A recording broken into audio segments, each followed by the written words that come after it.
عام مسلمان گھبرا جاتا ہے کہ جب میں سارے کام کر رہا، نماز بھی پڑھ، آگے شکایت کرتے ہیں لوگ کہ جی میں تو صحیح تولتا ہوں، صحیح ناپتا ہوں، نماز کی پابندی کرتا ہوں، پھر بھی دکان بند ہو گئی، پھر بھی دکان بند ہو گئی۔ اللہ اکبر۔ اگر مسلمان مصائب میں اللہ کا اس طرح شکر ادا کر لے، اگر مسلمان مصائب میں اور تکالیف اور پریشانیوں میں اللہ کے اس طرح شکر ادا کر لے جس طرح نعمتوں میں شکر ادا کرتا ہے، جس طرح نعمتوں میں شکر ادا کرتا ہے، تو اللہ تعالیٰ اسے اونچے مقام پر پہنچا دے۔ سب سے زیادہ ترقی کا اور سب سے زیادہ اللہ کے قریب ہونے کا راستہ یہ ہے کہ مسلمان تکالیف میں اس طرح شکر کرے جس طرح نعمتوں میں شکر کرتا ہے۔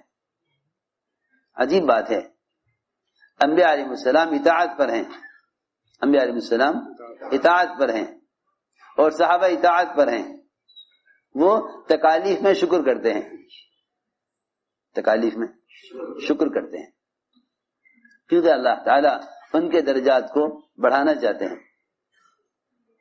درجات کو بڑھانا چاہتے ہیں۔ وہ تو تکالیف میں شکر کرتے ہیں اور ہم تکالیف میں صبر بھی نہیں کرتے، ہم تکالیف میں صبر بھی نہیں کرتے۔ اللہ تعالیٰ حکم کے توڑنے پر، حکم ٹوٹنے پر حالات لاتے ہیں، ان حالات میں صبر کرنا یہ نہیں، ان حالات میں صبر کرنا یہ نہیں کہ تم تکلیف کو برداشت کر لو، تکلیف کو یاد رکھنا، تکالیف کا برداشت کرنا صبر نہیں، تکالیف کا برداشت کرنا صبر نہیں، بلکہ تکلیف میں حکم پر جمنا صبر ہے۔ روزے دار کو پیاس لگ رہی ہے، روزے دار کو پیاس لگ رہی ہے، اس کا پیاس پر جمنا، اس کا پیاس پر جمے رہنا یہ روزہ ہے، اسی لیے روزے کو حدیث میں صبر کہا ہے، حدیث میں روزے کو، حدیث میں روزے کو صبر کہا، فاقہ نہیں کہا، حدیث میں روزے کو فاقہ نہیں کہا روزے کو، بلکہ صبر کہا کہ روزہ صبر ہے، روزہ صبر ہے، روزہ صبر ہے، کیونکہ پیاس میں حکم پر جمع ہوا ہے۔ تو دھیان سے سننا بات، ورنہ لوگ صبر کرتے ہیں گناہوں کے ساتھ، لوگ صبر کرتے ہیں گناہوں کے ساتھ، لوگ صبر کر رہے ہیں پوری دنیا میں جتنے مسلمان پر حالات ہیں وہ صبر کر رہے ہیں گناہوں کے ساتھ۔ جو صبر گناہوں کے ساتھ کیا جاتا ہے، جو صبر گناہوں کے ساتھ کیا جاتا ہے اس پر اللہ کی مدد نہیں آتی، اس پر مدد نہیں آتی۔ جو صبر کیا جاتا ہے گناہوں کے ساتھ اس پر مدد نہیں آتی۔ آپ دیکھیں دنیا میں صبر کرنے والوں کی دو قسمیں ہیں، دنیا میں صبر کرنے والوں کی دو قسمیں ہیں، دنیا میں صبر کرنے والوں کی دو قسمیں ہیں، ایک اللہ کے نیک بندے جو اللہ کے رسول کی اطاعت پر ہیں، اللہ کے رسول کی اطاعت پر ہیں، اور ایک وہ جو اللہ کے رسول کی نافرمانی کر رہے ہیں، ان پر بھی حالات آ رہے ہیں، ان پر بھی حالات آ رہے ہیں۔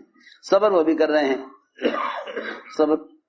صبر وہ بھی کر رہے ہیں، سنو، صبر وہ بھی کر رہے ہیں۔ جن پر کاروباری حالات ہیں وہ کہتے ہیں اس حکومت کو صبر کر لو،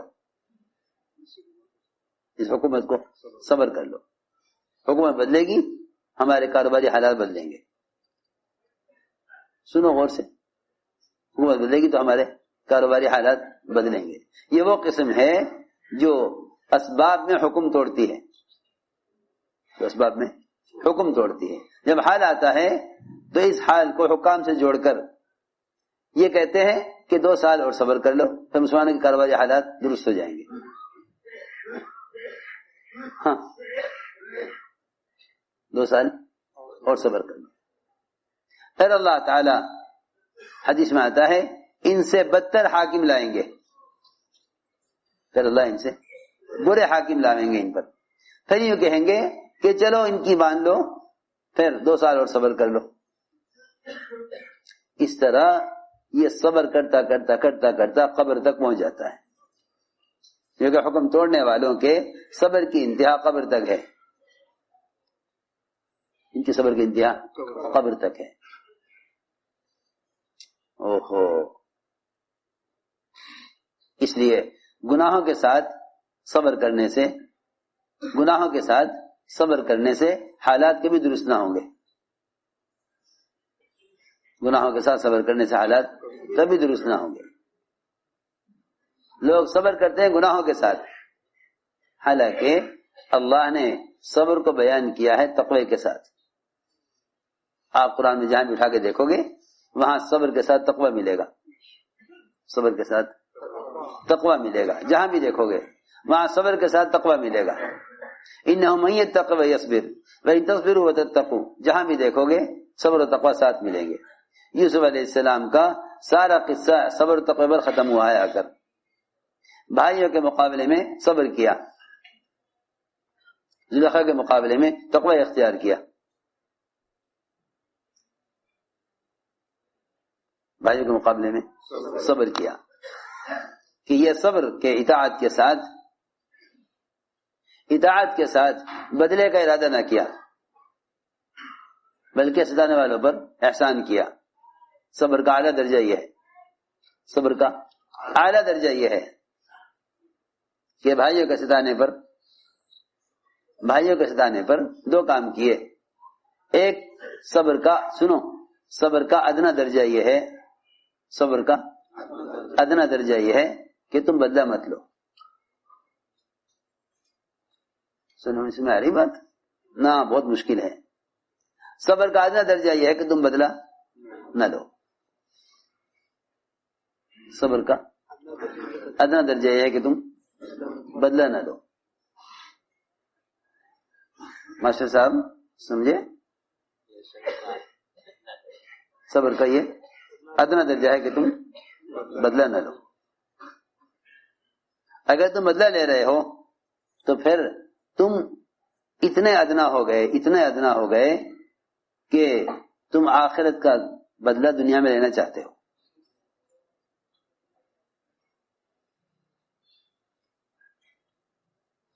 آخرت کا بدلہ دنیا میں چاہتے ہو. اس لیے صبر نہ کرنا یہ تو آخرت کا بدلہ لے لینا ہے. اس کے تو یہ تو مومن کی شان نہیں ہے، یہ تو مومن کی شان نہیں ہے، کیونکہ یہ کافر کی شان ہے. میری بات دھیان سے سننا بہت جاگ کر. یہ کافر کی شان ہے کہ اس کو دنیا بدلہ چاہیے. میری بات سن رہے غور سے؟ نہیں، یہ کافر کی شان ہے کہ اس کو بدلہ دنیا میں چاہیے. یہ کافر کی شان ہے، یہ کافر کی شان ہے کہ اس کو بدلہ دنیا میں چاہیے. جی قرآن اسی طرح کہا، من کان یرید حرث الدنیا نؤتیہ منہا وما لہ فی الآخرۃ من نصیب. کہ کافر کی شان یہ ہے کہ وہ دنیا میں بدلہ چاہتا ہے، ہم کافر کو دنیا میں بدلہ دے دیں گے. کفار جتنے بھی خیری کام کریں گے، چاہے وہ مسلمانوں کو بھی ہر طرح سے چین اور راحت پہنچانے کا کام کریں، اگر کوئی کافر اپنی ساری آمدنی مسلمانوں پر خرچ کر دے تو جہنم کی آگ اس کے لیے ہلکی بھی نہیں کی جائے گی. اس زمانے کے بہت سے مسلمان وہ ہیں جو غیروں پر مسلمانوں پر مال خرچ کرنے کو سمجھتے ہیں کہ اسے آخرت بن جائے گی.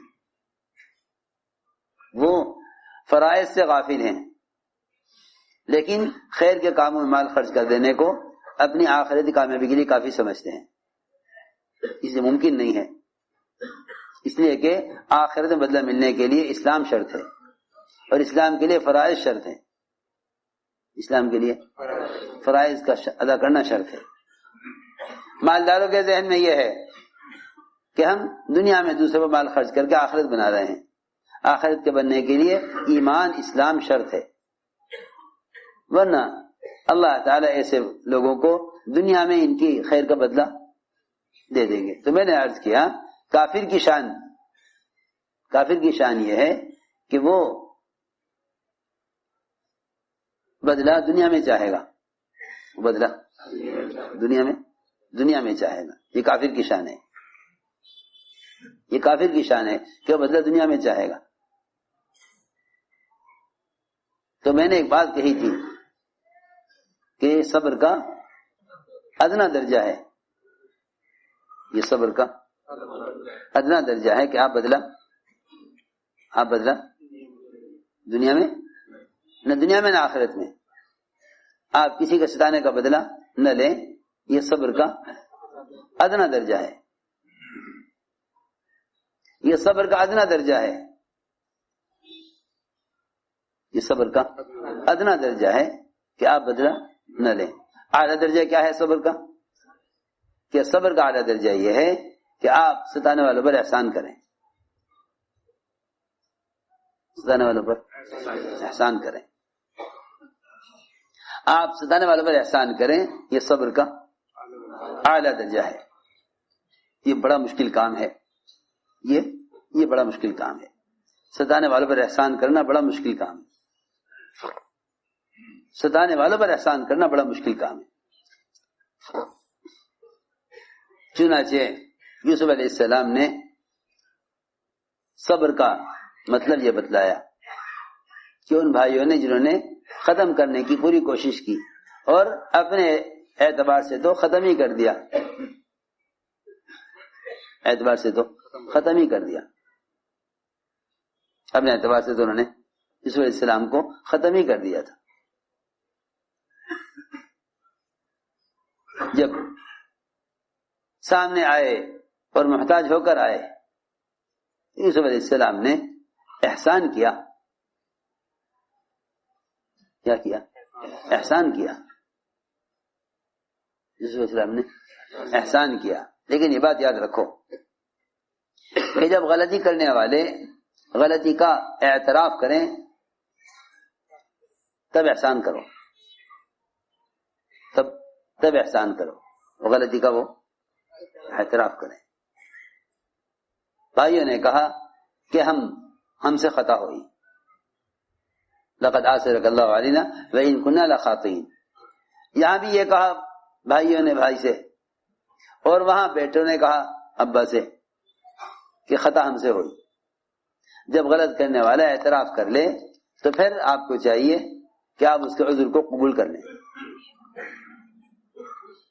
احسان جب ہے، جب غلطی کرنے والا غلطی کا اعتراف کرے پھر احسان کرو، پھر احسان کرو. مکے والوں نے کہا ہم سے غلطی ہوئی، آپ ہمارے ساتھ وہ معاملہ کریں جو آپ کے بڑوں نے کیا ہے. آپ نے فرمایا کہ میں تو وہی کروں گا یوسف علیہ السلام نے کیا، کہ تم پر کوئی الزام نہیں ہے. یہ بات ہے. تو میں کہہ رہا تھا کہ یوسف علیہ السلام کے واقعے میں دو چیزیں ہیں، صبر اور تقوی. اس زمانے میں لوگ صبر کر رہے ہیں تقوی کے بغیر، صبر کر رہے ہیں تقوی کے بغیر. تجارت میں حکم توڑا، دکان بند ہو گئی، سود پر پیسہ لے لیا کاروبار کے لیے، وہ چلا نہ. جب وہ نہ چلا تو کہنے لگے اب ہم صبر کریں گے، اب ہم صبر کریں گے. اللہ صبر کا پھل میٹھا دیتے ہیں؟ نہیں. جو صبر گناہوں کی وجہ سے آتا ہے اس کا پھل کڑوا ہوتا ہے. جو صبر گناہوں کی وجہ سے اس کا پھل کڑوا ہوگا، اور جو صبر تقوی کے ساتھ ہے اس صبر کا پھل میٹھا ہو. یقینی بات ہے. لوگ صبر کرتے ہیں مگر گناہوں کے ساتھ، صبر کرتے ہیں لوگ مگر گناہوں کے ساتھ. حکام سزا رہے ہیں مسلمانوں کو، پولیس والے مار رہے ہیں مسلمانوں کو. یہ دیکھ لو کہ اگر یہ سارے حالات گناہوں کے ساتھ ہیں پھر تو ایسا ہے جیسے چور کی پٹائی ہے، پولیس والے کرتے ہیں تو پولیس والے پر عذاب نہیں آئے گا.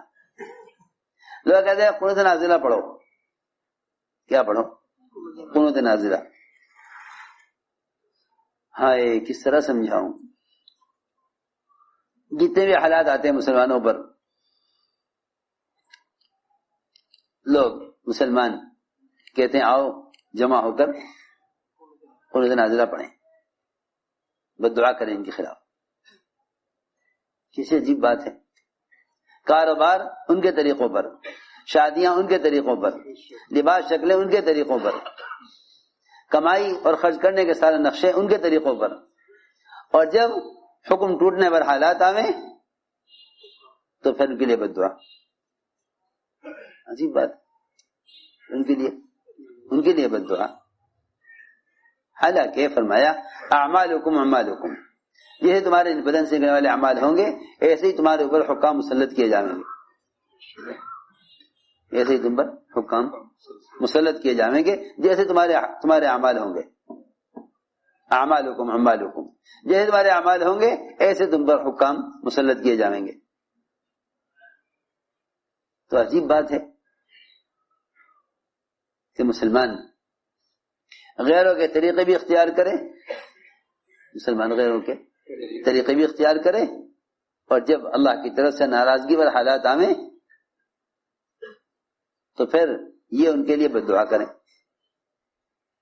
اگر سارے چور مل کر اور سارے ڈاکو مل کر پولیس والوں کے لیے بد دعا کریں تو میں سمجھتا ہوں کہ پولیس والوں پر عذاب نہیں آئے گا، پولیس والوں پر عذاب نہیں آئے گا.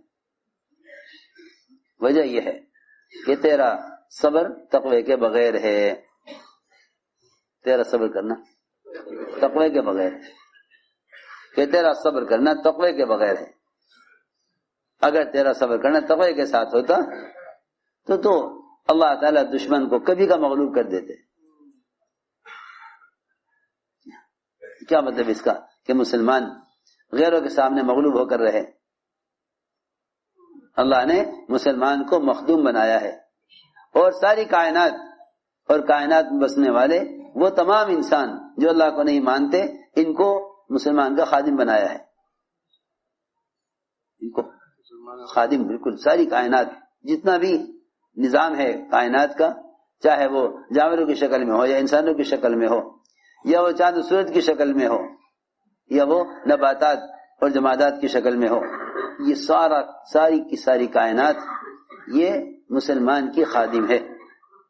مسلمان کائنات میں مخدوم کی حیثیت رکھتا ہے، مسلمان کائنات میں مخدوم کی حیثیت رکھتا ہے. ساری کائنات اس کی خادم ہے، ساری کائنات اس کی خادم ہے. ساری بات یہ سمجھانے کے لیے عرض کی تھی کہ جو حالات آتے ہیں ان حالات سے عبرت لینے کے لیے ایمان شرط ہے. حالات سے عبرت لینے کے لیے ایمان شرط ہے. اس لیے صبر و شکر کو سمجھنا چاہیے، صبر و شکر کو سمجھنا چاہیے کہ جو بھی حال آئے اس حال میں حکم دیکھو کیا ہے. اگر حکم ٹوٹ رہا ہے تو صبر کرنے سے حالات درست نہیں ہوں گے، تو صبر کرنے سے حالات درست نہیں ہوں گے. اور اگر حکم پورا کر رہا ہے پھر حالات آ رہے ہیں تو پھر تو بہت خوش رہنا چاہیے کہ جو اے اللہ میں نے تیرا حکم پورا کر دیا، پھر تو حال آیا ہے، اس کا مطلب یہ ہے کہ تو میری ترقی چاہتا ہے. ورنہ یہاں آ کر لوگ بیچارے پریشان ہو جاتے ہیں اور یوں کہتے ہیں کہ جب دین پر چل کر بھی حالات ہیں تو پھر اس سے پچھلی زندگی بہتر تھی، اس میں کم سے کم یہ حالات تو نہیں تھے. کیونکہ اللہ تعالیٰ کا نظام یہ ہے کہ وہ سچ بولنے والوں کو آزماتے ہیں، سچ بولنے والوں کو. ہاں دیکھو عجیب بات ہے، جھوٹ بولنے والوں پر آزمائش نہیں آئے گی، جھوٹ بولنے والوں پر آزمائش نہیں آئے گی. جتنے بھی جھوٹ بولتے ہیں نا وہ سب مطمئن ہوتے ہیں، سب مطمئن ہیں. جھوٹ بولنے والے مطمئن ہوتے ہیں کیونکہ ان پر آزمائش نہیں آئے گی. آزمائش جو ہوگی وہ سچ بولنے والوں کی ہوگی. کس کی ہوگی آزمائش؟ سچ بولنے والوں کی. جو آمنا کہیں گے نا کہ ہم سچے ہیں، اللہ سے ان کو آزمائیں گے. اللہ تعالیٰ جھوٹوں کو نہیں آزماتے، سچوں کو آزماتے ہیں، سچوں کو آزمائیں گے. کعب بن مالک رضی اللہ عنہ نے سچ بول دیا.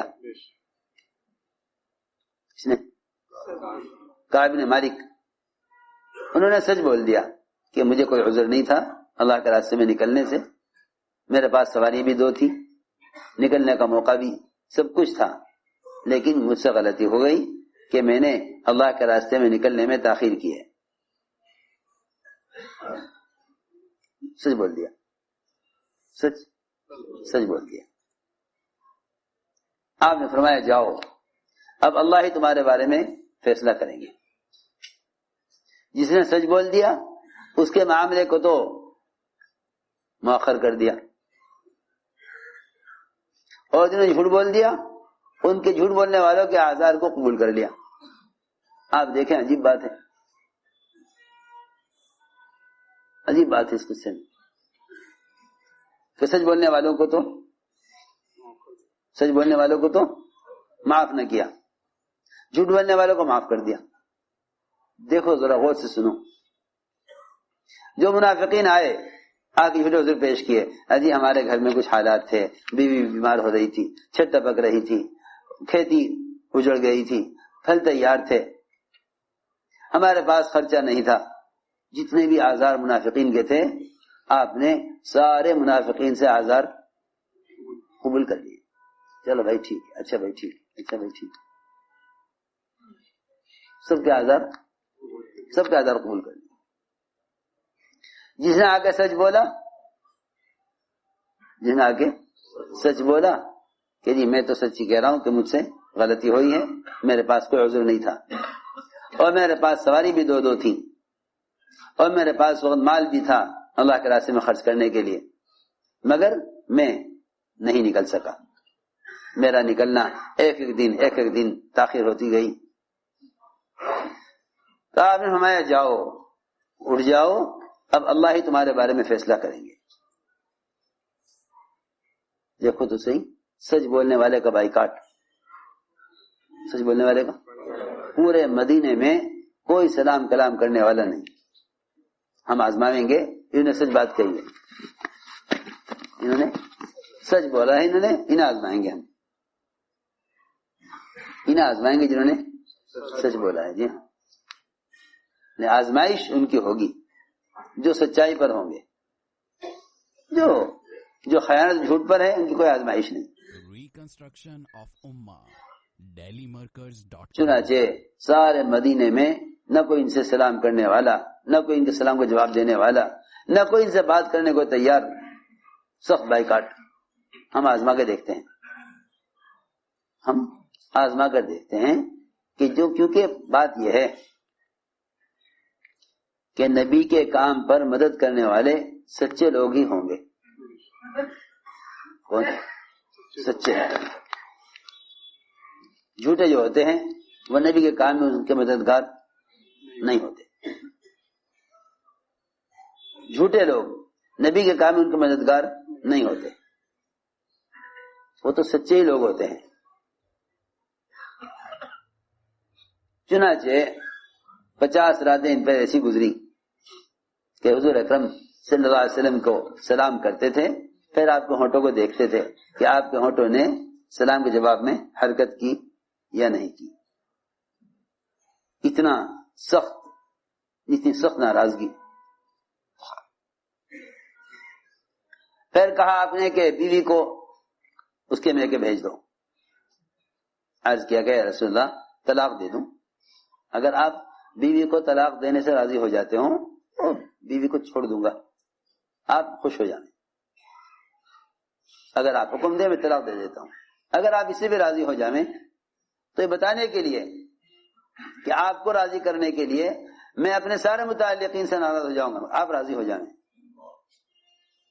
فرمایا نہیں، طلاق تو نہ دو، لیکن اس کو اس کے میکے بھیج دو، تاکہ بیوی گھر میں یوں نہ کہے کہ میاں چلو اگر آپ کی اپنے نبی سے لڑائی، وہ تم سے لڑائی کر رہے ہیں اور ناراض ہیں، تو چلو آؤ، ہم تم تو ہیں، کھاؤ پیو موج کرو بھی بچوں کے ساتھ.